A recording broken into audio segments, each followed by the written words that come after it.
Bienvenue à toutes. On est très heureuses toutes les trois de vous accueillir, les très fidèles, les nouvelles. On prend toutes les femmes qui sont portées par les audacieuses. Bienvenue au Pilgrim Hotel qui nous reçoit ici au cœur du quartier latin. Et vous avez vu, nous en tout cas, on aime beaucoup cette déco. Merci évidemment à Élise. Allez, viens avec nous pour le petit... Un gros clap pour Élise quand même.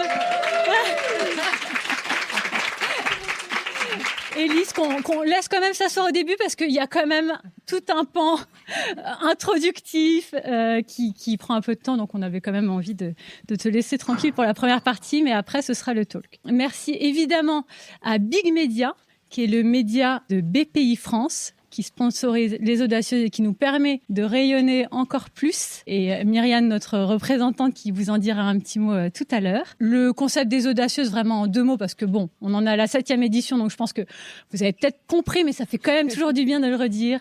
Les audacieuses, c'était quoi? L'idée, c'est parti d'une intuition, d'une envie d'allier nos forces, toutes les trois, de parler d'audace, parce que plus on en parle, plus on est audacieuse, j'en suis convaincue.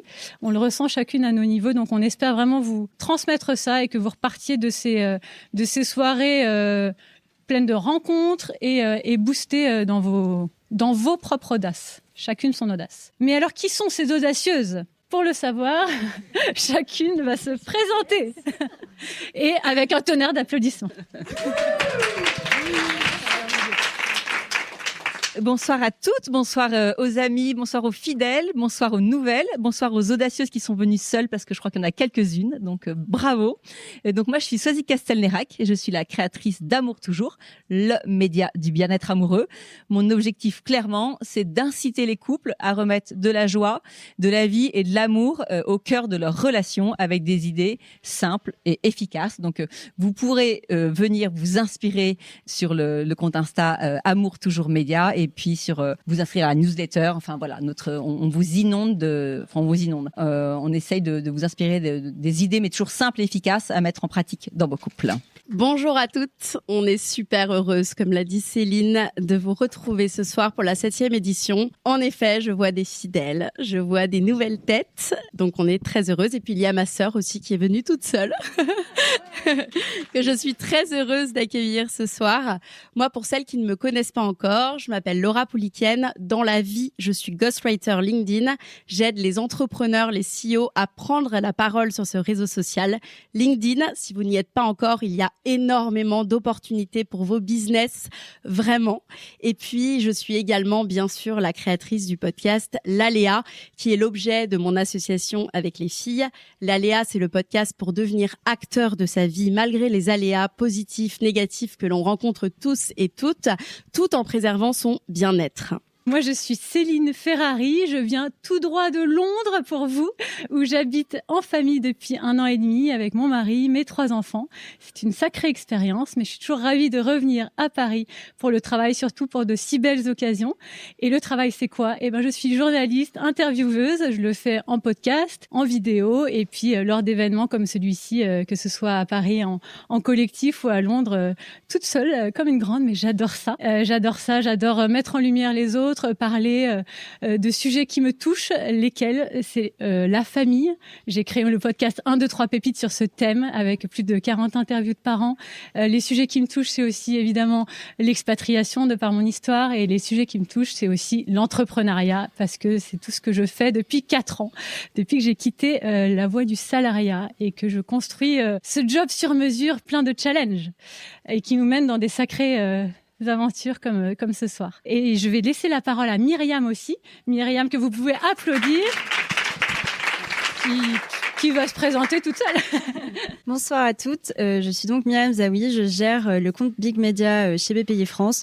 BPI France que vous connaissez certainement déjà. Big Media, du coup, c'est la plateforme, vraiment le média de la plateforme de marque de BPI. On a 3 piliers forts qui sont de vous informer, vous engager et vous inspirer. L'idée, c'est de représenter tous les entrepreneurs, de l'artisanat jusqu'à la très grosse boîte avec un PDG, et de raconter du coup tous vos parcours.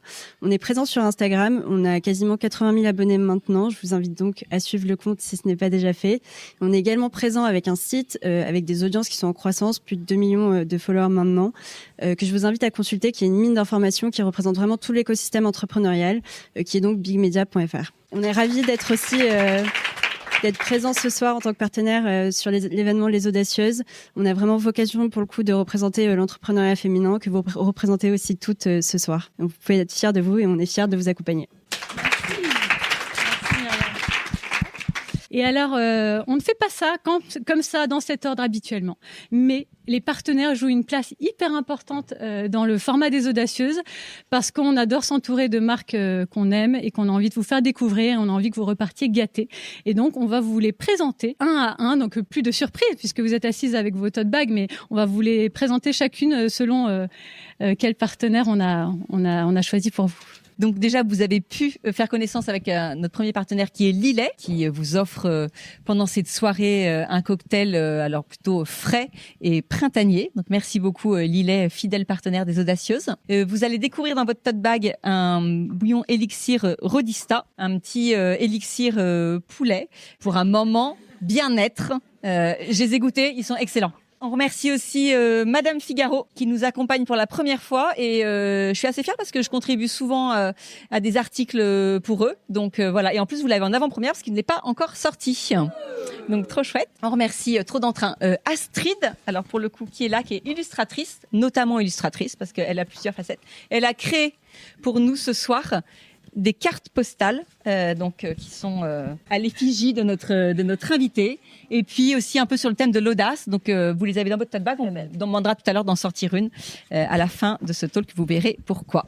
Et moi, je vous présente Millet, qui est une marque, pour celles qui me suivent sur les réseaux sociaux, vous savez que c'est une de mes marques préférées au monde.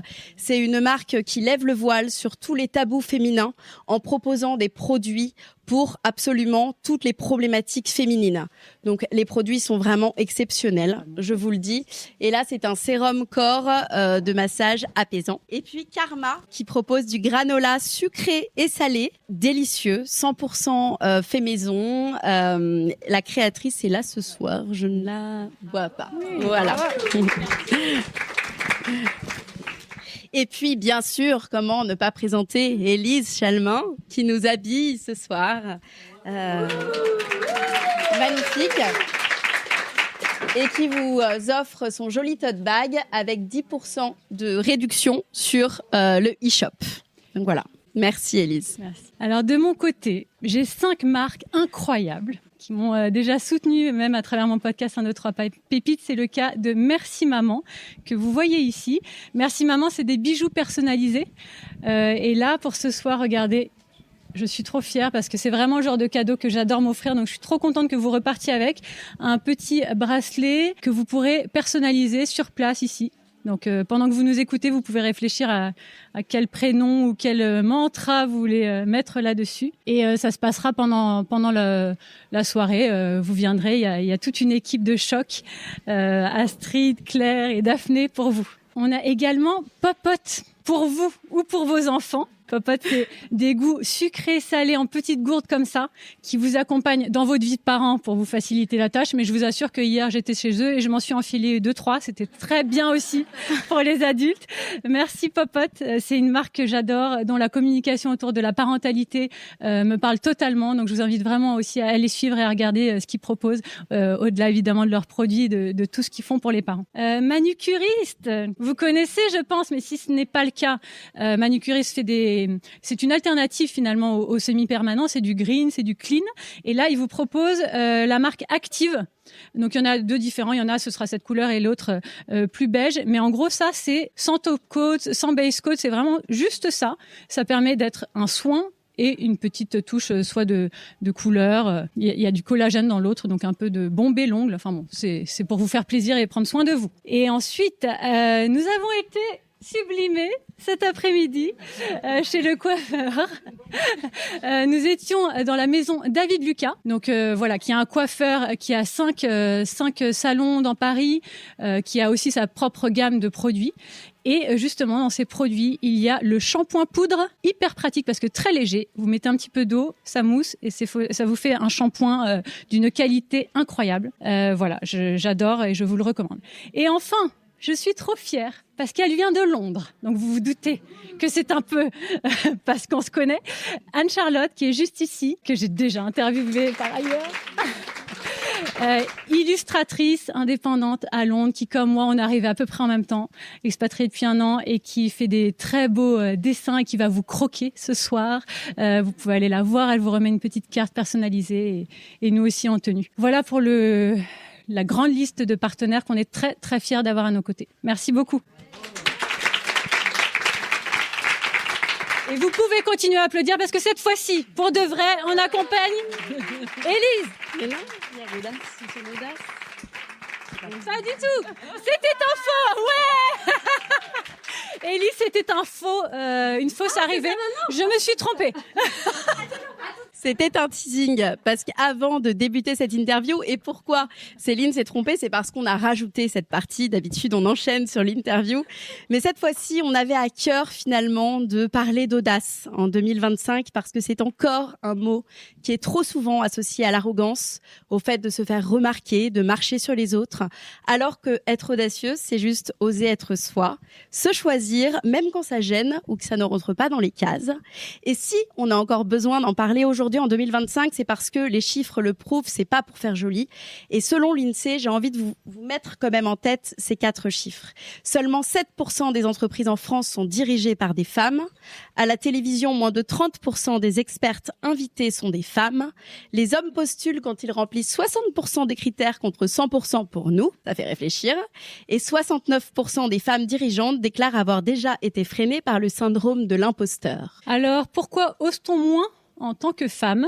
Alors déjà, ça commence tôt avec l'éducation. On apprend très tôt aux petites filles à être sages, discrètes, à plaire. L'audace est souvent associée à la prise de risque, à la confrontation, des qualités peut-être longtemps perçues masculines. Pourquoi on ose moins, nous les femmes? Parce que beaucoup de femmes doutent de leur légitimité, même avec de l'expérience ou des diplômes, ce qui freine les prises de risque. Parce que l'audace dérange parfois.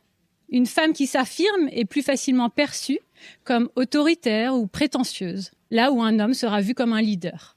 Parce qu'on a moins de modèles féminins visibles dans les médias, dans les postes à responsabilité, et cela freine l'identification et donc l'élan d'oser. Parce que le poids des responsabilités domestiques et familiales pèse encore majoritairement sur les femmes, ce qui limite le temps et l'énergie pour oser.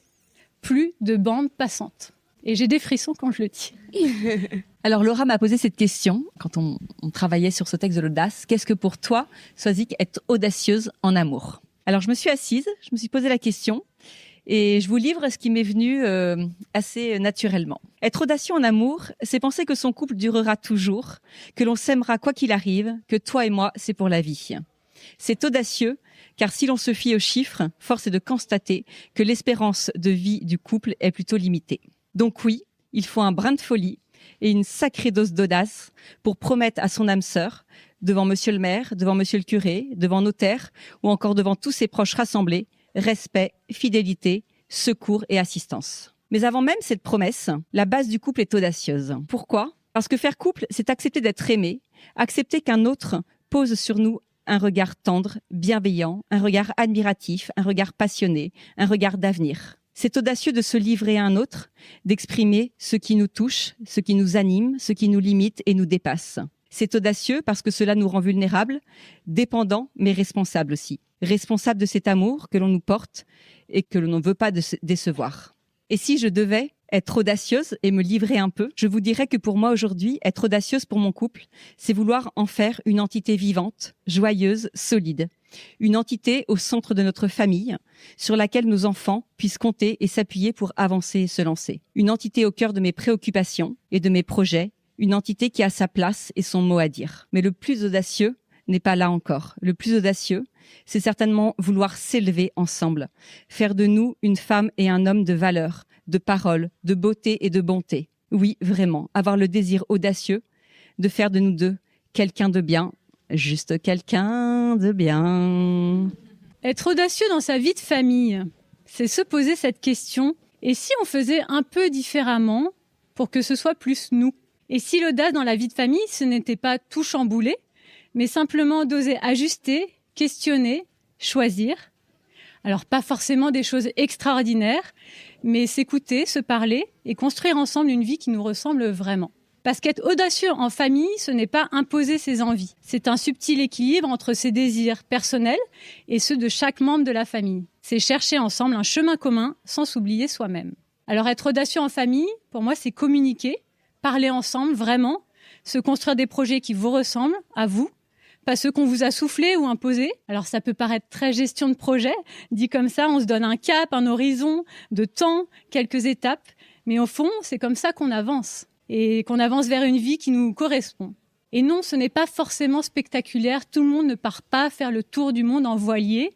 En tout cas, moi, vraiment, ça me paraîtrait impossible. Mais ce qui compte, c'est d'oser construire la vie de famille qu'on souhaite vraiment.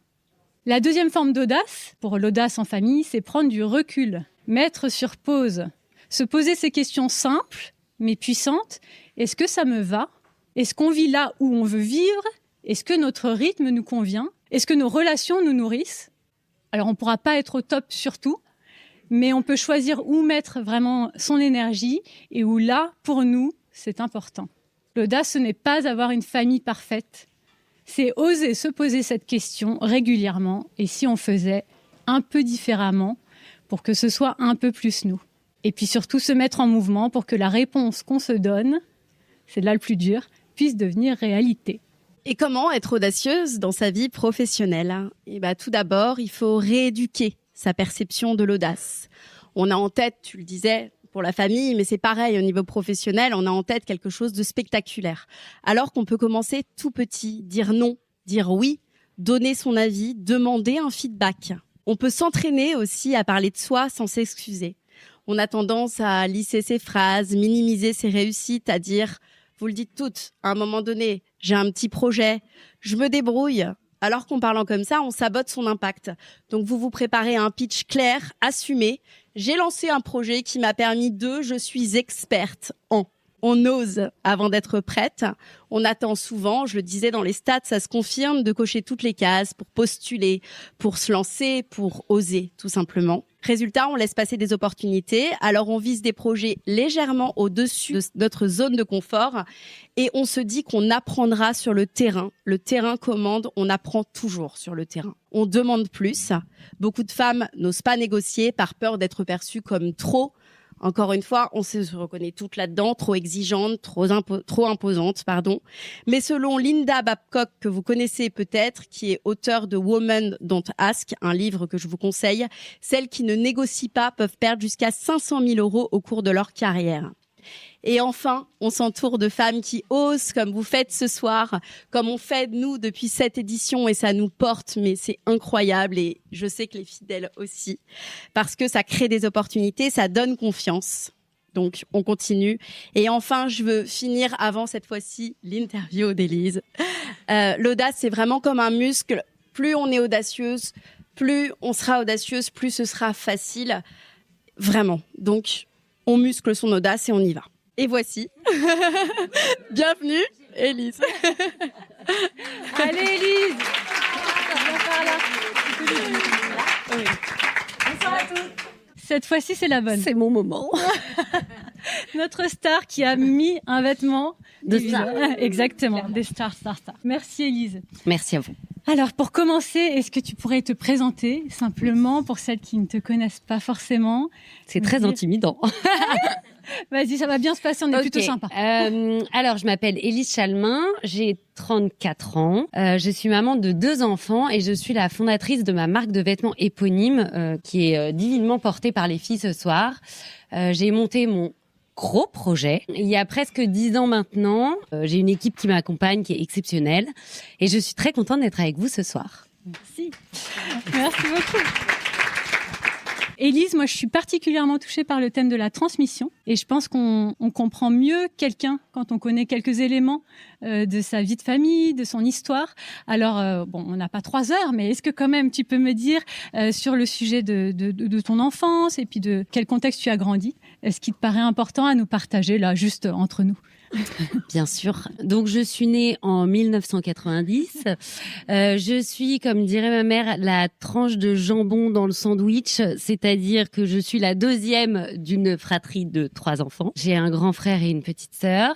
Et j'ai grandi dans un contexte familial où un peu, disons, divisé parce que mes parents ont divorcé quand j'étais petite, quand j'avais 5 ans. Ma mère s'est mariée 2 fois, a divorcé 2 fois. Donc voilà, ouais, j'ai grandi dans cet univers un peu, disons, d'une famille pas vraiment construite en fait. Et tu m'as partagé dans la préparation de cette interview quand même 2 épreuves de ta jeunesse qui ont été autour de ta silhouette. Sur le fait que voilà, on te reprochait presque peut-être d'être trop maigre. Donc ça, c'est quelque chose qui a été quand même fondateur dans ton enfance. Et puis donc pas mal de moqueries sur ce plan-là. Et puis aussi sur le plan scolaire, tu avais pas mal de difficultés. Donc voilà, c'est 2 choses que tu nous as confiées que je trouve hyper importantes et intéressantes de creuser. Est-ce que tu peux me dire en quoi ces 2 épreuves ont finalement permis de forger ta personnalité et t'ont finalement amené là où tu es? Ouais, en fait, moi je suis très mince, j'ai toujours été très mince et en effet, aujourd'hui on parle beaucoup de harcèlement scolaire. Je pense que je peux pas dire que j'ai été harcelée, mais j'ai été beaucoup moquée avec des réflexions pas très agréables à l'école, comme j'imagine peut-être on en a toutes déjà eu sur son physique, sur, j'en sais rien, sa personnalité. Mais c'est vrai que moi, c'est quelque chose qui m'a beaucoup touchée. J'ai eu du mal à m'accepter. Et en revanche, quand j'ai commencé à m'accepter, j'en avais vraiment plus rien à faire, en fait, du regard des autres. Et je pense que ça a énormément aidé dans la construction de qui je suis aujourd'hui, de ma personnalité et de ma manière d'aborder les choses avec audace. Justement, on y revient. Au point d'aller jusqu'à créer ta ligne de vêtements. Ouais. Hein. Autant dire que tu mets en avant... Mais ça y contribue aussi parce que le vêtement, c'est soit quelque chose derrière lequel on va se cacher, soit quelque chose avec lequel on va se mettre en valeur. Et donc, j'ai toujours adoré les vêtements, même si à un moment, les vêtements ont été une hantise, en fait. C'était ma hantise, surtout parce que j'avais toujours le rêve d'avoir le même jean que ma copine et tout. Non, c'était pas possible parce que j'étais contente de l'avoir, mais ça m'allait pas du tout, en fait. Donc oui, ça a été un peu ma hantise pendant longtemps. Et puis après, j'ai commencé à aimer ça et je me suis rendu compte que le vêtement était, en effet, comme tu dis, une armure et que c'est par le vêtement aussi qu'on s'exprime énormément. Par exemple, je vais parler de mon père qui s'en fout complètement de sa manière de s'habiller et moi j'essaye de lui dire mais tu ne te rends pas compte, c'est l'image que tu renvoies aux autres. Si toi tu t'en fous, comment veux-tu que les autres te perçoivent comme quelqu'un qui fait attention à lui? Donc bref, je m'égare un peu, mais c'est comme ça, c'est aussi ce qui a aidé en effet la construction de mon projet. Et après la partie scolaire, j'étais nulle quoi. Enfin, j'étais nulle parce que je pense que comme mes vêtements aujourd'hui, je rentrais pas dans les cases. J'ai une logique un peu particulière. Donc je comprenais pas forcément ce qu'on me demandait et je pense que il y a aussi la question de la confiance en soi qui va en fait assez vite nous faire plonger, je pense scolairement. Donc j'étais pas nullissime, mais j'étais pas très bonne quoi. Et donc voilà. Et puis en fait la création de la marque a joué aussi comme un truc pour me prouver à moi quelque chose. Mais aujourd'hui, mon rêve, ce serait que mes profs du collège voient ce que je fais. Et porte Élise Chalmin. Ouais. La revanche sur exactement, la revanche.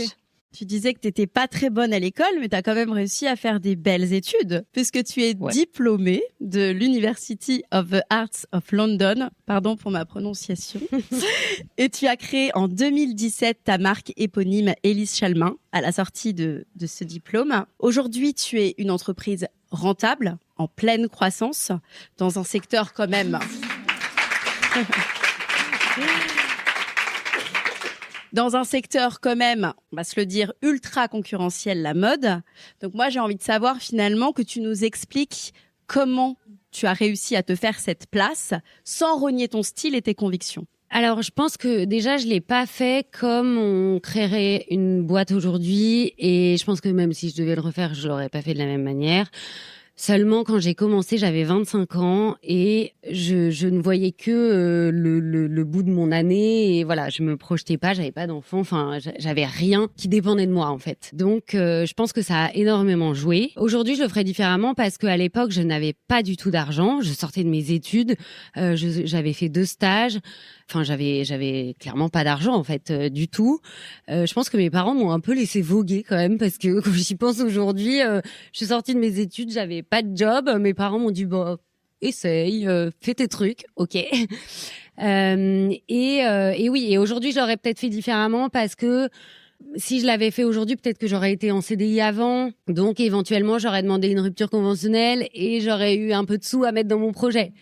Là, bon, bah voilà, j'avais rien. Donc voilà, mais c'est ce qui m'a aussi permis, justement, de faire avec rien. Et donc, d'avoir l'audace de faire des choses que peut-être je n'aurais pas fait si j'avais eu du budget déjà dans ma boîte. Par exemple? Par exemple, avoir un bureau de presse, tu vois, pour faire parler de mon projet, alors que, en fait, je l'ai fait toute seule. Enfin, j'ai contacté les journalistes moi-même et j'ai pas pris un bureau de presse qui m'a mis en relation avec telle ou telle personne, tu vois. Donc oui, ça, je pense que ça a énormément joué. Et après, je pense que c'est aussi dans ma personnalité. Je suis quelqu'un de très débrouillard. J'aime bien faire les choses par moi-même. J'aime bien découvrir par moi-même. Et du coup, je pense que ça joue. Et franchement, je pense aussi que c'est un peu obligatoire dans l'entrepreneuriat parce que l'entrepreneuriat, on est quand même seul avec soi-même, quoi. Donc voilà. Je pense que je me suis complètement égarée de la question, mais non, mais c'était vraiment, voilà, si tu avais des pistes peut-être que les filles ce soir peuvent reproduire pour justement être en croissance, être rentable. Être en croissance, être rentable, il y a entre guillemets plusieurs moyens de le faire. Moi, j'ai toujours été rentable et en croissance parce que j'ai eu très peu de moyens, donc j'ai très peu investi. Donc, en fait, aujourd'hui et comme toujours, j'imagine, on peut décider de monter une société, de faire rentrer des investisseurs, de dépenser énormément d'argent pour faire connaître sa marque, pour faire découvrir aux clientes, acquérir des clientes, etc. Moi, j'avais pas cet argent, donc depuis le début, j'ai vendu, j'ai réinvesti, j'ai vendu, j'ai réinvesti, j'ai vendu et j'ai réinvesti. Je n'ai pas eu ce pic de down pour faire connaître. Et ensuite remonter une fois que tout le monde connaît et que tout le monde achète. Donc, je n'ai pas eu ça.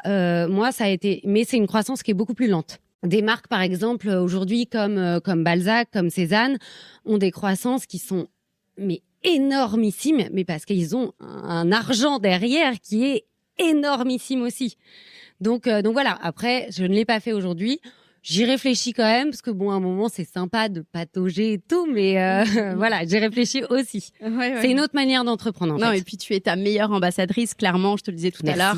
Tu postes toute la journée des photos de toi avec les tenues et c'est vrai que ça joue, on s'identifie, tu suscites un pouvoir d'identification en fait énorme.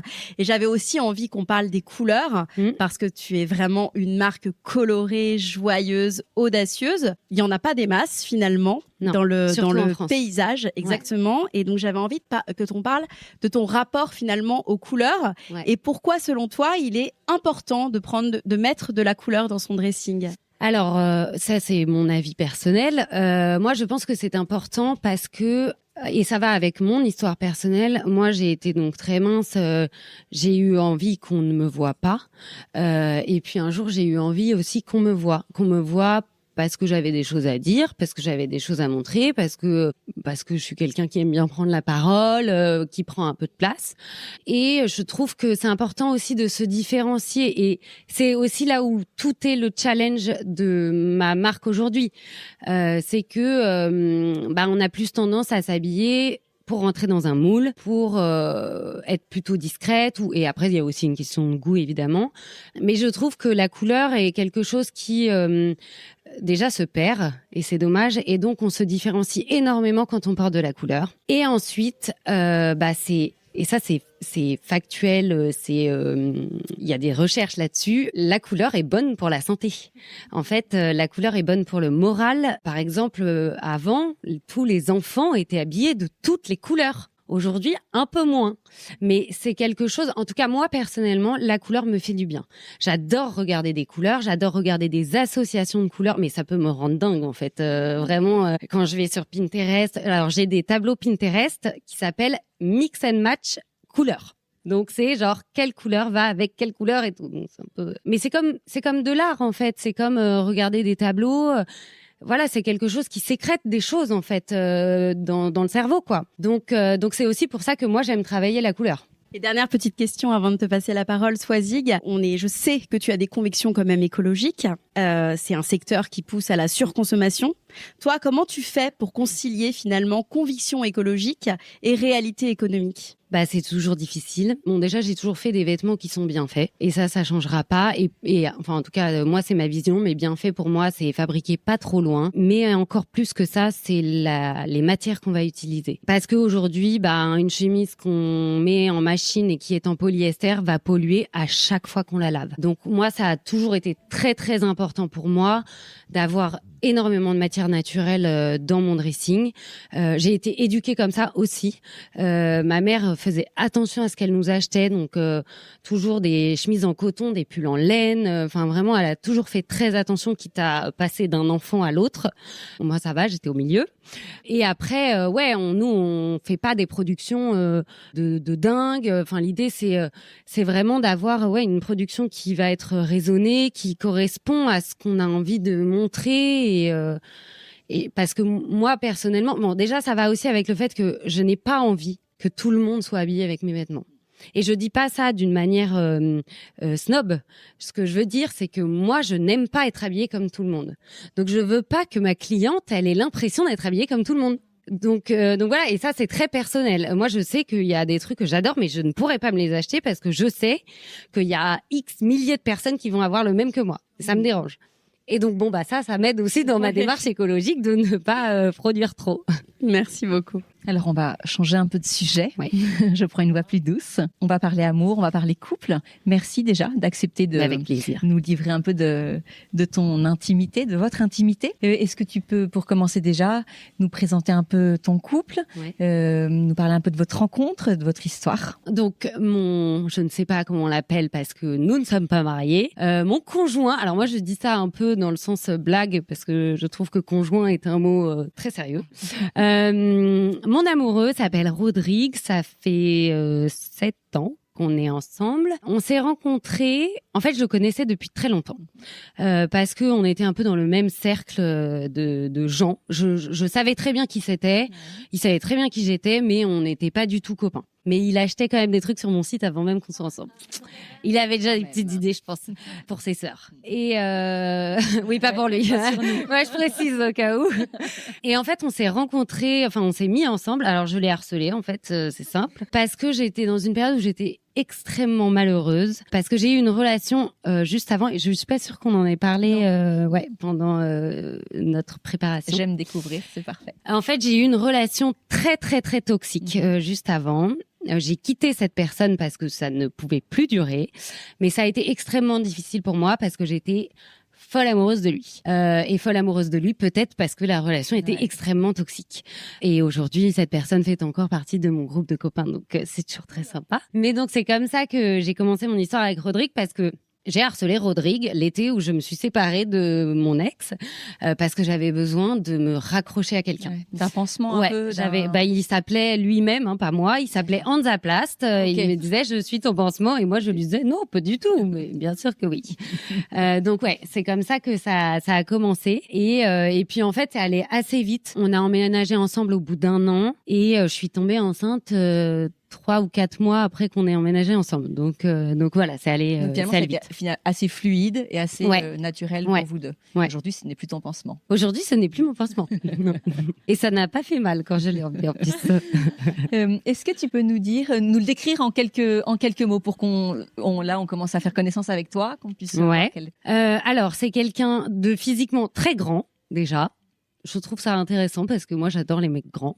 Et après, c'est quelqu'un qui est, je pense, à l'opposé de moi dans la personnalité. C'est quelqu'un qui ne veut pas qu'on le voie. Bon, il a pas de chance, il est très grand. Mais il aime bien être discret. Je pense que je le gêne souvent. Et c'est quelqu'un qui est très à l'écoute des autres, très, très loyal, à faire beaucoup attention à l'autre, en fait, à vraiment penser pour l'autre. Donc, voilà, c'est sa personnalité. Qualité précieuse. Qualité précieuse, oui. De quelle façon, aujourd'hui, est-ce qu'il est impliqué dans Élie Chalmin? Tu as monté ta boîte, il te connaissait, mais de loin. Ouais. Donc, quand vous êtes rencontrés, quand vous êtes vraiment mis ensemble, tu avais déjà, je sais pas quel stade tu étais, du coup, de... Oh, ça Élie Chalmin faisait déjà 5 ans. Ouais, donc t'étais déjà bien Non, établie. non, parce que bon, je sais plus exactement, mais T'étais déjà... j'avais déjà des bureaux et tout. Ouais, d'accord. Ouais. T'étais déjà bien. Ouais. De quelle façon lui, quelle place tu lui as laissé et quelle place il a bien voulu prendre dans ton business?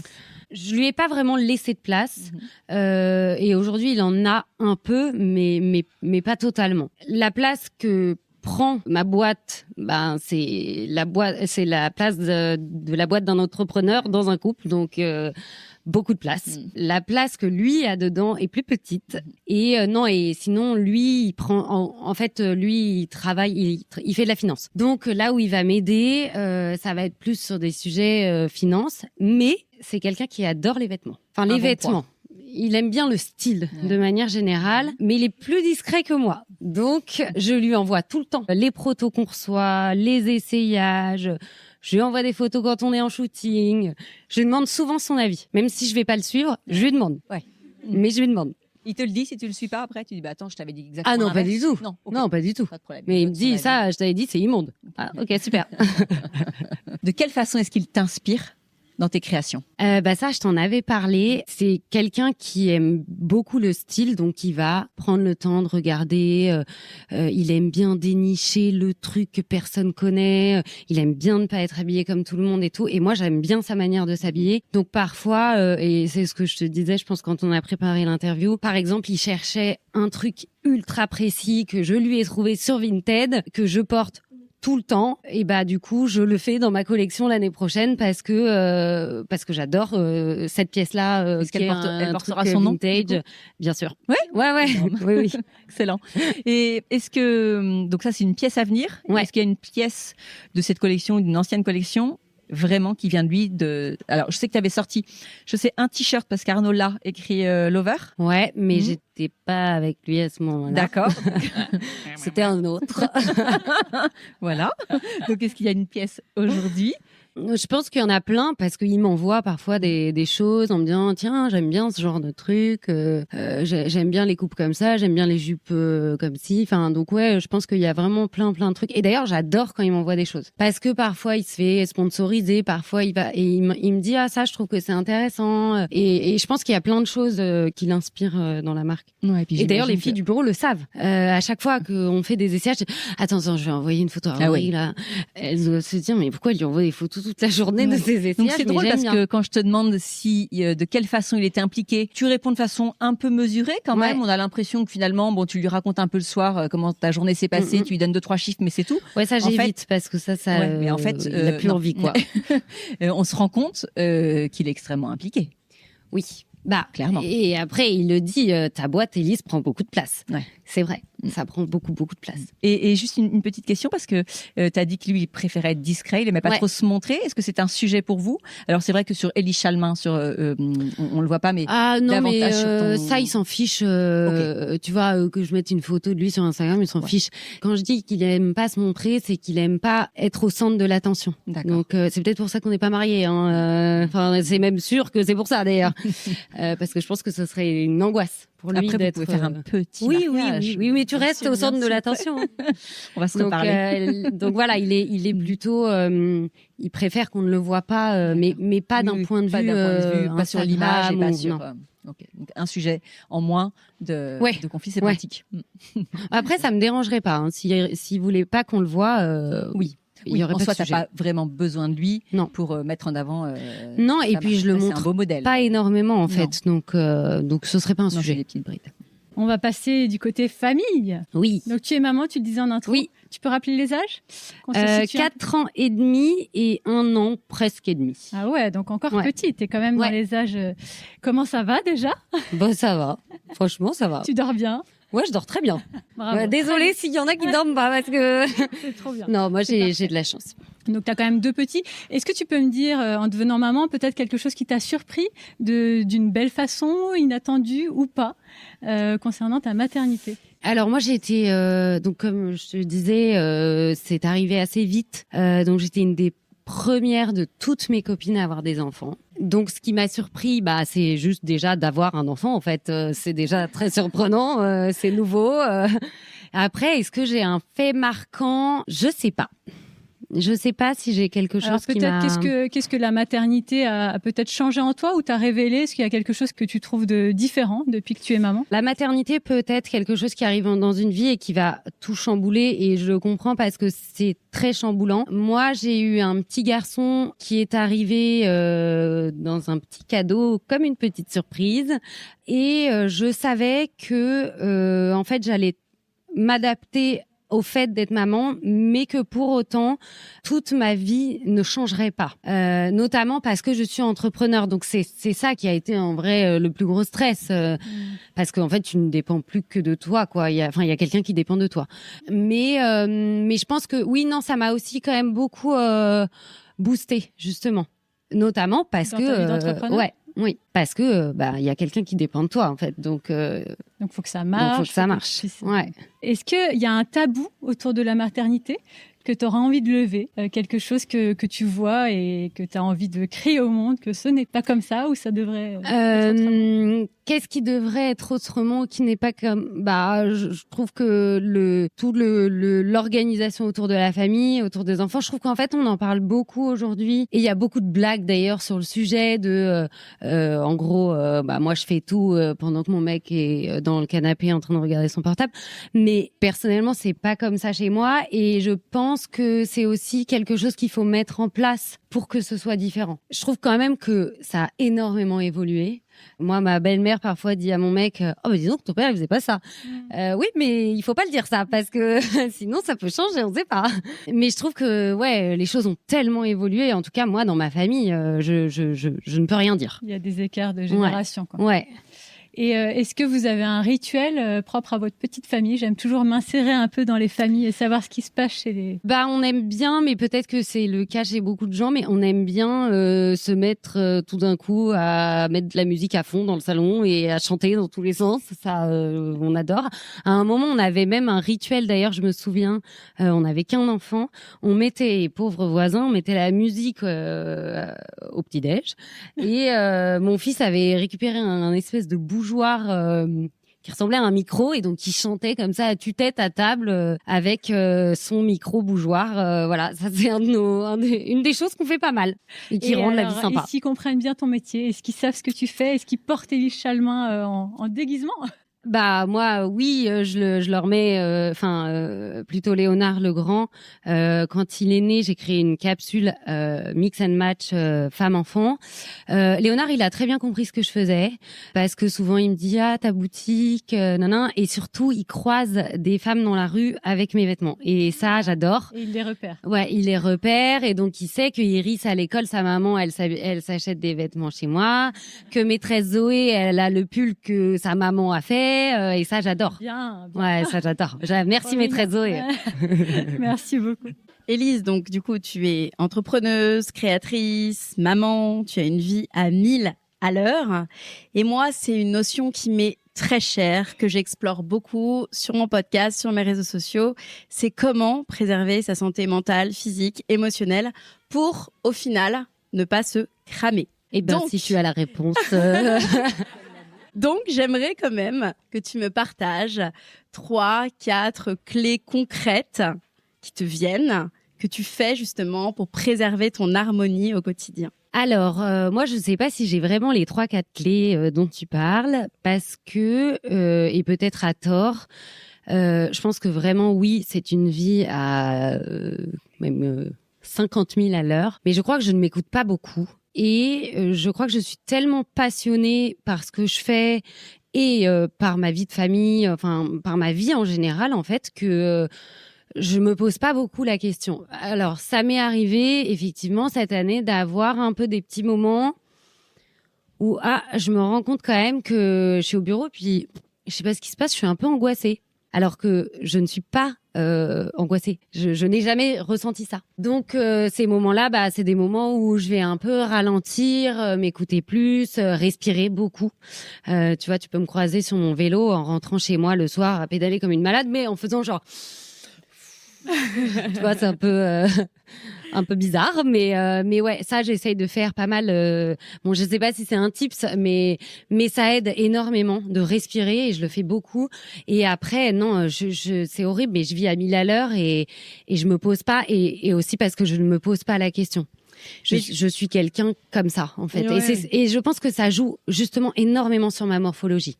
Oui. Je pense que je suis aussi fine parce qu'en fait, je suis nerveuse, quoi. Mais justement, tu parlais que tu as quand même des moments down, tu vis quand même des aléas positifs, négatifs. Et j'aimerais, en dernière question, que tu me partages peut-être un challenge, un aléa qui t'est arrivé dans ta vie professionnelle et la manière dont tu l'as surmonté.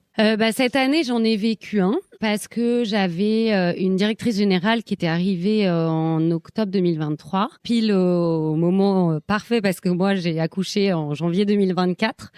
Donc, bon, la pauvre, elle est arrivée, je suis partie. Mais ça s'est très bien passé. C'était quelqu'un avec qui vraiment je m'entendais extrêmement bien. Et elle s'est fait chasser. Et donc, elle est partie un peu plus d'1 an après. Enfin, là, elle est partie au mois de mars.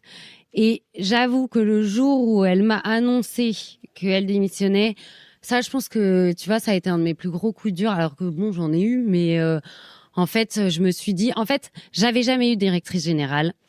Je m'étais énormément reposée sur elle, du coup, parce que toutes les missions qui ne me plaisent pas et dans lesquelles je ne suis pas bonne ont été déléguées à Marie. Et donc, quand elle est partie, je me suis effondrée en larmes. Et ça ne m'arrive jamais. Et j'ai appelé mon mec, mais qu'est-ce que je vais faire? Et vraiment, je me suis même dit, je crois que je vais arrêter.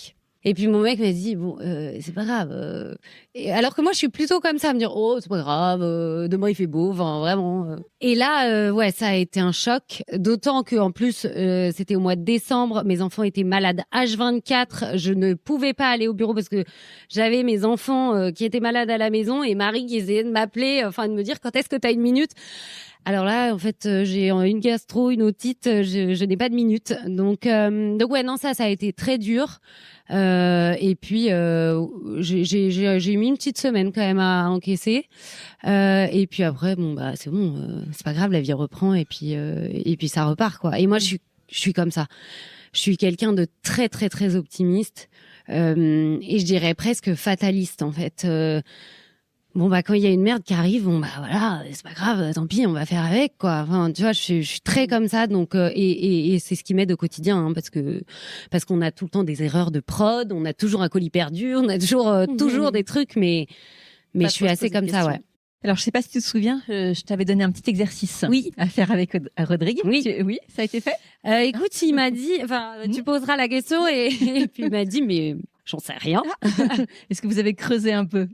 Moi, j'ai creusé toute seule, mais la question, c'était, ils devaient débriefer ensemble sur leurs clés pour rester un couple harmonieux, équilibré, joyeux, dans un rythme qui est forcément très intense. Ça, on le comprend. Vos clés pour rester un couple, tout simplement. Ouais. Je trouve que c'est une question qui est difficile parce que j'imagine que tous les couples traversent des moments difficiles, des périodes où l'un est fatigué, plus difficile à gérer que l'autre. On voit beaucoup sur les réseaux sociaux de couples où on se dit ah là là mais eux ils ont l'air de tellement s'aimer et tout mais c'est pas la vraie vie en fait. Et tu vois moi je sais pas si je peux te donner des clés exactes parce que je pense que c'est tellement dépendant des couples. Je pense que les clés, c'est évidemment d'être présent pour l'autre, de faire attention à l'autre et surtout d'écouter en fait ce que l'autre attend de toi. Parce que j'ai lu un livre, Les 5 langages de l'amour.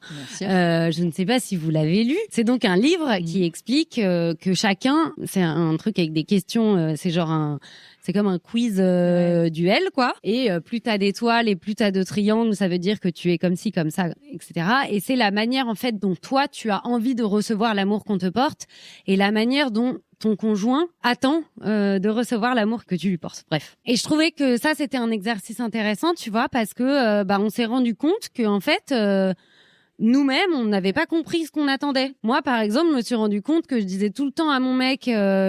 je veux que tu me fasses des câlins. Je me dis tout le temps, je suis tactile, j'ai besoin qu'on me touche et tout. Et en fait, je me suis rendu compte que mon truc, c'était les paroles valorisantes. Donc, étonnant, pas du tout, quoi. Là, oui. Ouais. Et lui, pareil, il me disait, moi, c'est les paroles valorisantes. Ouais. Non, ça, il m'a dit, je m'en fous. Les services rendus. Ouais. Et en fait, il s'est rendu compte que, bah non, lui, c'était le tactile. Alors là, je me suis dit, mais tu es sûre d'avoir bien répondu mais je trouve que, ouais, ça, c'était, tu vois, ça, on a fait ça cette année et je trouvais que c'était hyper intéressant. Mais ça devrait être obligatoire Ouais. pour tous les couples. Bah moi, quand je l'ai acheté, je me suis dit, mais révélation. on va peut-être mieux se comprendre aussi parce que je sais pas, tous les couples sont différents. Moi, je sais que nous, on est tellement différents que bah parfois on ne se comprend pas. Parfois, il a des attentes que je ne comprends pas et comme je ne les comprends pas, je n'aurais même pas pu les interpréter en amont parce que je ne le comprends pas. Je ne peux pas y répondre. Voilà, je ne peux pas y répondre. Si tu me le dis, je vais essayer d'y répondre, mais sans le dire, je ne sais pas. Donc ça, c'est une clé. Il faut combien de clés?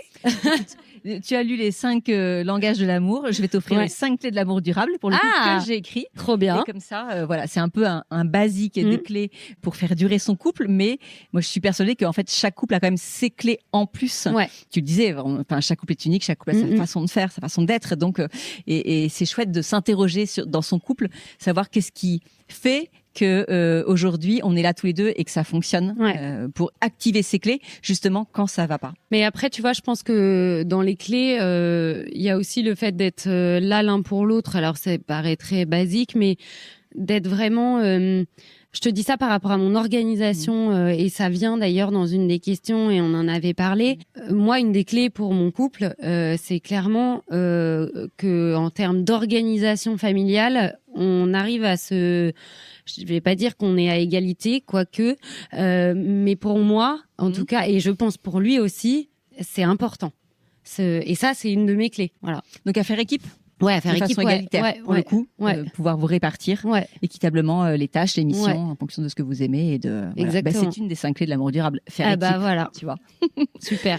Est-ce que tu peux nous partager cette petite phrase qu'il te dit quand tu as un petit coup de mou pour t'encourager, pour ce petit mot qui sait sortir et hop, ça repart. Je crois pas que je le sollicite pour ça. Parce que, comme je te disais, comme je suis presque fataliste, je me fais ma petite tambouille dans mon coin. Il n'a pas besoin de venir te... Non, et même, j'aime pas trop le solliciter pour ça. Enfin, pas lui, mais j'aime pas trop solliciter pour ça. Parce que je pense, avoir tendance à garder un peu pour moi les choses. Tu vois, bon, alors oui, il y a eu en l'occurrence la démission que j'ai partagé immédiatement après avoir raccroché. Attends, il faut que j'appelle, voilà. Mais je pense que c'est une des seules fois où j'ai appelé Rodrigue parce que j'avais un problème professionnel. D'accord, ouais, la seule fois même, je pense. Sinon, c'est pour l'épargner, tu dirais? Ouais, et puis c'est parce que, en fait, ça, c'est la personnalité de mon mec. Il a tendance à tellement prendre à cœur qu'en fait, je sais que ça va plus le miner lui que moi. Donc, je préfère garder l'info pour moi, quoi. Tu le préserves. Ouais, voilà. Une des clés. Voilà, tu vois, on y arrive. Je vais faire un dîner avec vous deux. Tu vas voir qu'on va établir la liste de vos clés. Parfait. Merci, Élise. Merci à toi. On va terminer cet échange avec la question Big Media.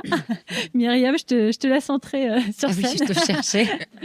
Chez Big Media, on a pas mal d'entrepreneurs qui passent derrière notre micro et qui nous parlent toujours des rencontres qu'ils font et à quel point ça impacte leur business. Donc notre question, c'est quel a été le conseil que tu as reçu qui a le plus impacté toi, ton entreprise, positivement ou négativement, mais peut-être quelque chose qu'on t'a dit qui a changé la donne pour toi. Et je pense que je vais quand même revenir sur le sujet de l'école et de l'enfance. Alors c'est pas vraiment ça n'a pas été dans le cadre professionnel, mais c'est vrai que le fait d'avoir été si mauvaise à l'école a été un tel moteur, je pense, de manière générale, tu vois, dans ma vie, que, je dirais que c'est ça avant tout. Enfin, je pense que je ferais même pas ce que je fais aujourd'hui si j'avais pas eu ce besoin de revanche et de montrer que, en fait, je suis capable de faire ça et mais à tel point, je suis comme ça parce que j'étais nulle donc au lycée et j'ai eu 12 en histoire géo au bac et je n'avais jamais eu la moyenne de l'année. Et donc, en revanche, j'ai envoyé un mail à mon prof d'histoire géo en lui disant j'ai eu 12. Donc, tu vois, c'est ma personnalité. Et après, l'autre jour, on m'a dit quelque chose qui m'a fait plaisir, c'est que, en fait, tu me demandais depuis quand la marque existe tout à l'heure, et j'ai commencé en 2015. Aujourd'hui, on est en 2025 et je me dis, ça fait 10 ans, c'est pas assez connu, on n'est pas assez gros, je peux pas, j'ai presque honte de dire que ça fait 10 ans. Et l'autre jour, j'étais à un événement presse et la RP m'a dit mais c'est ouf, t'es encore là, tu te rends compte, ça fait 10 ans que ça existe. Et c'est vrai que je me suis dit, mais ouais, c'est vrai en fait, parce que il y en a pas beaucoup qui sont là depuis 10 ans. Enfin, c'est pas tout à fait un conseil, mais je trouve que je dirais que le conseil, c'est aussi d'apprendre à être fier de soi, et parce que c'est ça qui donne des ailes aussi, et de s'auto-valoriser, de croire en soi. En tout cas, moi, c'est ce qui m'a apporté. Et je pense que c'est pas un conseil qu'on reçoit de quelqu'un d'autre, c'est un conseil à soi-même, en fait, d'être fier, en fait, de ce qu'on fait, et de s'auto-valoriser, en fait. Oui, c'est vrai que souvent, ça passe du coup par le regard des autres, mais finalement, c'est le faire soi-même, quoi. Et ça va avec ce que disait Laura tout à l'heure, quand elle disait je monte une petite boîte, j'ai un petit projet. Bah non, en fait, il faut se montrer, il faut montrer qu'on est là, il faut oser, parce que personne ne nous attend, en fait. Très bon conseil, du coup. Merci beaucoup. Un super message de fin. Je pense que ça nous aura tout parlé, ce conseil. On termine avec quelques questions flash. Ok. Autour de l'audace. Qu'est-ce que tu dirais à la Élise de 15 ans pour être plus audacieuse? Bah, à 15 ans, je lui dirais n'écoute pas les autres. N'écoute pas les autres et fais-toi confiance. L'audace récente dont tu es la plus fière? C'est de ne pas avoir recruté de directrice générale et de faire le travail de 2 personnes. Qu'est-ce que pour toi être audacieuse en amour? Ah ouais, j'ai trouvé hyper difficile ta question tout à l'heure. Et bah, tu vois, c'est peut-être un peu au contraire de ce que je t'ai dit tout à l'heure, mais je pense que c'est d'être aussi un petit peu égoïste, parce que je pense que ton équilibre amoureux va aussi avec ton équilibre personnel. Et donc, c'est peut-être bizarre comme conseil, mais je pense qu'il faut un petit peu de part d'égoïsme pour être heureux en couple et ne pas s'oublier soi-même. Absolument. S'aimer soi pour aimer l'autre, et voilà. c'est aimer, bien sûr. Merci Élise. Merci à vous. On vous propose de prendre le micro et de poser vous aussi vos questions à Élise si vous en avez. Je sens que c'est par ici, voilà. Je vais être votre voix. Je te propose de poser la question et je la repose ici, comme ça on l'aura dans le podcast. Et Élise, après je te laisse répondre. Comment as-tu choisi ce nom de marque, Élise Chalmin, marque éponyme, et as-tu pensé au droit à l'oubli? Alors, merci pour cette question. Mon projet de marque, en fait, a été mon projet de diplôme à l'école en Angleterre. Et donc, je trouvais ça très prétentieux de lui donner un autre nom que le mien. Donc, c'est pas un choix d'avoir donné le nom mon nom. C'est plus, je me disais, le projet n'existe pas. Je vais pas lui donner en plus un autre nom, ça serait presque prétentieux. Donc c'est comme ça vraiment que ça a commencé. Après, ça arrive en effet que je me pose la question de changer le nom de la marque, notamment pour lui redonner, la faire redécouvrir, parce que ce qu'on faisait il y a 10 ans n'est pas la même chose que ce qu'on fait aujourd'hui. Il y a peut-être des personnes qui, il y a 10 ans, ne se retrouvaient pas dans la marque, qui s'y retrouveraient peut-être aujourd'hui, mais qui ne vont pas la voir parce que la marque porte le même nom. Et aussi parce que dans mon quotidien, parfois, ça peut être un peu pas perturbant, mais déjà, du coup, je parle souvent de moi à la 3e personne en parlant de la marque. Donc, je vais dire, ouais, ça, c'est un pantalon Élise Chalmin. Bon, c'est un peu bizarre quand c'est moi qui le dis. Mais c'est quand même pas quelque chose qui me pose problème au quotidien, de manière générale. Et je crois que si je relançais un projet, je garderais une partie de mon identité dans le nom de la marque. Je me suis posé la question de l'appeler avec mes initiales, de faire un jeu de mots avec. Je me suis posé ces questions. Mais pour l'instant, ça ne bouge pas. Bonsoir. D'où te vient l'inspiration du t-shirt avec les cœurs? Enfin, j'imagine que ça a été le must-have, peut-être le produit iconique, qui a été décliné, je crois, après avec des étoiles. D'où ça t'est venu? D'où ça m'est venu? Déjà, c'était il y a longtemps, parce que c'était en 2016, je crois. 2017 peut-être. J'ai fait ce t-shirt déjà parce que j'aime bien les filles en t-shirt. Ma vision de la femme sexy n'est pas du tout, je pense, celle de la femme sexy. Je trouve qu'une fille est beaucoup plus sexy avec des bottes en caoutchouc, un short en jean et un t-shirt que en robe longue rouge. Donc c'est vraiment comme ça que j'ai fait ce t-shirt, parce que mon idée à moi, c'était d'avoir un t-shirt sexy mais qui ne soit en fait pas du tout sexy, parce qu'il n'est pas sexy le t-shirt. Les cœurs sont placés sur la poitrine, mais c'est pas un t-shirt sexy. Et donc c'était vraiment l'idée de casser un peu ce code-là. Et sauf qu'au début j'étais quand même très embêtée parce que je l'ai fait. Le tout premier, il était à motif parce que j'ai toujours fait des motifs. Sauf que je trouvais que c'était quand même vachement plus impactant en rouge, enfin en uni. Donc j'ai fini par après le faire en uni, mais au début, il avait 3 ou 4 couleurs dans le cœur. Moi, je travaille sur des sujets de marque employeur. Donc, je voulais savoir, toi, tu as combien de personnes qui travaillent avec toi et comment fais-tu pour attirer des gens pour travailler avec toi par rapport à toutes les autres marques qui existent? Alors, mes équipes ne changent pas beaucoup. Ça change forcément un peu. Mais j'ai jamais eu de mal à recruter quelqu'un. Tant mieux. Après, donc là, aujourd'hui, dans l'équipe, j'ai une chef de production. Donc, qui va s'occuper de toute la fabrication du produit. Donc, c'est-à-dire que moi, je dessine le vêtement, je dessine le motif, je lui dis exactement ce que je veux. Et elle s'occupe de réaliser mon rêve. Donc, c'est elle qui va trouver les boutons comme ça. C'est elle qui s'occupe de tout, de faire en sorte que de mon dessin, on arrive au produit final. Donc, c'est elle qui travaille avec les usines, etc. Et après, moi, je lui donne aussi beaucoup d'idées. Je lui dis, tiens, t'es pas allé voir là, est-ce que ça pourrait pas être intéressant, etc. Donc ça, c'est ma chef de prod qui travaille avec une stagiaire. J'ai une personne qui s'occupe du service après-vente. C'est un vrai job. Ça prend beaucoup de temps et il faut surtout pas que ce soit moi qui le fasse.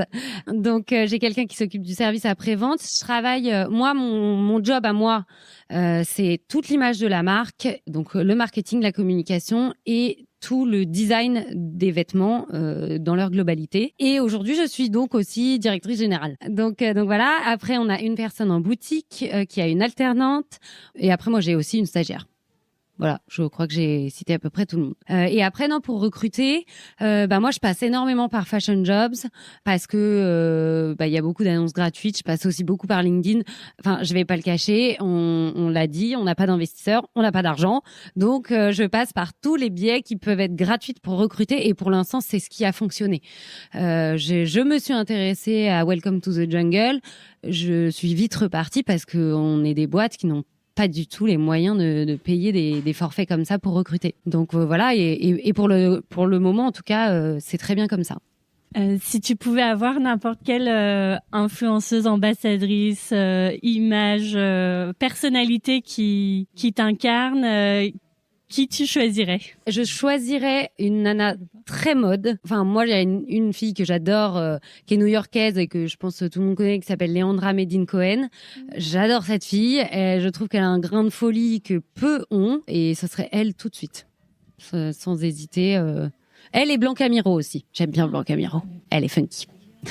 J'aimerais savoir, si c'est pas confidentiel, quels sont les grands projets de développement que tu as pour ta marque? Alors, il y a des très grands projets, il y en a beaucoup. Je réalise petit à petit, et peut-être que je me suis pas fait assez accompagner aussi là-dessus, que je pense que nous n'avons pas touché le bon marché aujourd'hui, parce que moi, la plupart de mes clientes sont françaises, et même si certaines françaises vont oser, ce n'est pas la mode en France. C'est pas la mode en France de porter une tenue à étoiles roses pour aller au bureau ou marcher dans la rue.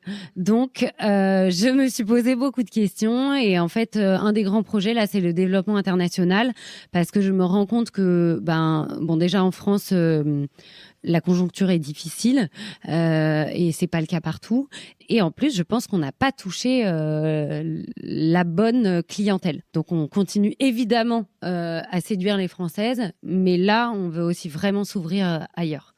Donc le Royaume-Uni, la Belgique énormément, qui sont des pays où en fait les femmes osent beaucoup plus porter des couleurs, porter des motifs, être audacieuses dans leur style, etc.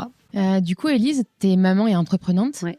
Moi, je voulais savoir comment t'as fait pour gérer du coup l'arrivée de tes enfants et si tu penses que t'as consacré moins de temps pour ton entreprise ou pas. Je pense oui, la première année de mon premier enfant, mais j'ai pas vraiment pris de congé maternité parce qu'on était une toute petite équipe à ce moment-là, ce que j'ai trouvé horrible. Vraiment, je ne le referai pas de faire un congé maternité en travaillant parce que c'est pas un congé maternité déjà et puis Et j'ai été énormément dans la culpabilité de chaque côté. J'étais dans la culpabilité parce que j'étais pas dispo pour répondre aux demandes du bureau, et j'étais dans la culpabilité parce que mon fils avait besoin de moi. Donc ça, vraiment, j'ai pas du tout aimé. Mais après, oui, j'y ai consacré un peu moins de temps à mon projet parce que je rentrais plus tôt, parce que mon mec bossait à Suresnes et que moi je travaillais dans Paris et que mon fils était à la crèche dans Paris. Donc voilà, c'était plus simple que ce soit moi qui aille le chercher.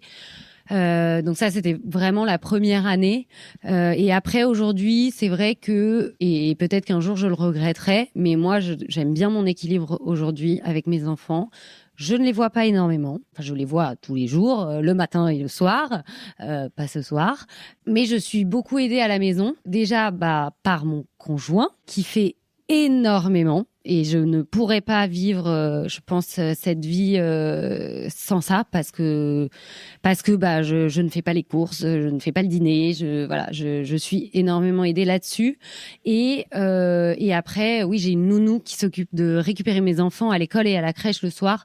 Donc en fait, il ne me reste que les bons moments quand je rentre à la maison. Et ça, je trouve que, en tout cas moi personnellement, c'est un rythme qui me va bien. Mais peut-être qu'un jour, je me dirais c'est une erreur et tu les as pas assez vus. Mais pour l'instant, je trouve ça trop difficile déjà aujourd'hui de partir du bureau tous les jours en n'ayant pas fait tout ce que je devais faire. Donc, je crois que j'en voudrais presque à mes enfants si, en fait, j'avais pu faire la moitié de ce que je devais faire dans la journée. Donc moi, c'est un rythme qui me convient bien aujourd'hui. Moi, je me posais la question, tes prints, est-ce que tu les dessines toi-même à la mano ? C'est des prints exclusifs ou pas ? Oui, ça fait partie de mes études que j'ai fait. En fait, moi, j'ai fait une école d'art, j'ai fait une prépa d'art à Paris et après, j'ai fait une école d'art à Londres. Ma licence s'appelait Illustration and Visual Media. Donc, c'est très, très, très, très très large, pardon. Et c'est un peu, je trouve aussi comme ça que sont faites les écoles en Angleterre, et je pense comme ça que vivent les gens en Angleterre. Quand je parlais de l'audace, justement, de ces Anglaises qui osent tout, pour moi, ça va aussi avec les cursus scolaires qui sont hyper large. Donc moi, j'étais en illustration, et médias visuels. Et en fait, ça comprenait tellement de trucs. Il y en avait qui faisaient du graphisme, il y en avait qui faisaient de la photo, il y en avait qui faisaient des vêtements de théâtre. Ça n'avait presque plus aucun sens. Mais c'est ce qui m'a permis de trouver ma voie, parce que moi, je savais pas du tout ce que je voulais faire quand je suis rentrée dans cette école. À la base, je suis rentrée en prépa d'art pour faire de l'architecture. Je suis quelqu'un de assez peu rigoureux et pas assez perfectionniste, je pense, pour faire de l'architecture. Donc, c'était un truc qui me convenait pas, et j'ai trouvé ce chemin-là. Et en fait, j'ai commencé mes collections en dessinant les prints. C'est comme ça que la marque est née. Et en fait, c'est ce que je fais aujourd'hui. Aujourd'hui, je dessine tous les imprimés des collections. Et je pense qu'on se rend pas trop compte aujourd'hui, parce que on se dit, ok, bon, super, elle dessine ses prints. Mais en fait, il y a quasiment aucune marque qui fait ses prints. J'étais en discussion l'autre jour pour une collaboration pour l'été prochain. Et la marque me disait, ah bon, c'est toi qui dessines les imprimés? Mais nous, on achète tout. Et oui, les marques en fait achètent des droits d'exclusivité sur des dessins. Par exemple, Liberty est un vendeur de tissus et un vendeur d'imprimés. Donc Liberty est très connu, mais il y en a 1 milliard des vendeurs d'imprimés. Et là où c'est notre différence, c'est que je dessine en effet tous les imprimés, donc parfois au feutre. Celui-là, il est dessiné au feutre, par exemple. C'est pour ça qu'on voit un peu ces zones d'ombre par endroit. J'ai pas dessiné directement sur le tissu. Et donc je dessine parfois au feutre, parfois je dessine avec mon iPad, parfois c'est à l'aquarelle. Enfin, vraiment, il y a plein de techniques différentes, et c'est ce qui me plaît aussi, et c'est ce qui rend le tissu totalement unique. Et d'ailleurs, la robe que porte Céline, c'est un poids, certes, mais c'est un poids que j'ai dessiné, qui à la base était dessiné dans d'autres couleurs et qu'on a fait tisser. Donc c'est pas de l'imprimé, c'est du tissage dans un atelier en France. Et voilà, et c'est un poids qu'on ne retrouvera pas ailleurs. Merci pour toutes vos questions, les filles, qui ont très bien complété l'échange. Merci pour votre enthousiasme. Merci, évidemment, Élise. Merci.